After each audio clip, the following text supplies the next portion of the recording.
Assalamualaikum warahmatullahi wabarakatuh. I'm Mil Adila. I would like to present to you about Saddu Dzariyah. For the first, we will discuss about the definition of Saddu Dzariyah.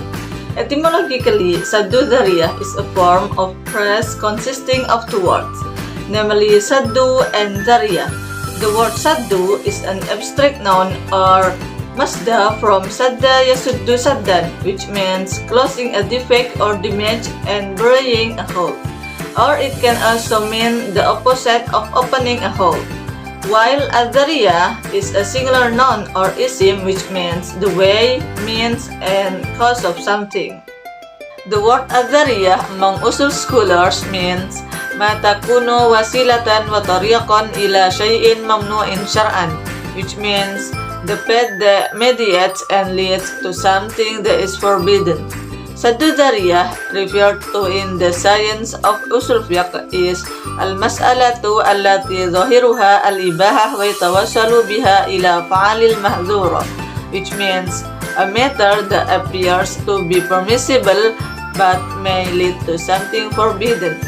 Terminologically, Saddu Dzariyah is a way of extracting Islamic law in order to prevent, prohibit, close the way, or wasilah of a work that was originally permitted but can cause something that causes damage or something that is prohibited.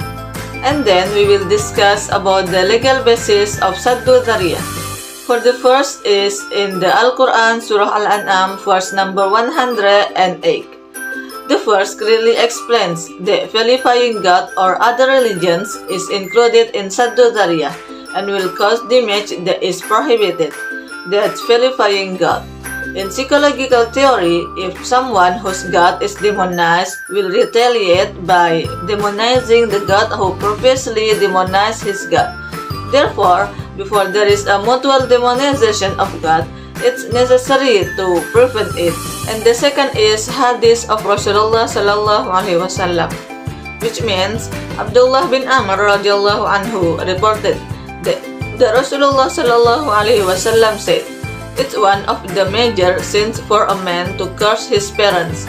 He was then asked, "How does a man curse his parents?" Rasulullah sallallahu alaihi wasallam replied, "A man abuses another man's father. Then the person who is abused abuses the man's father and mother in return." Imam Shatibi made the above hadith to be one of the legal basis in the discussion of Saddu Dzariyah. Based on the hadith, according to the Spanish jurists, conjecture or zan can be used as a basis for determining the law in the context of Saddu Dzariyah. And the third is fiqh rules.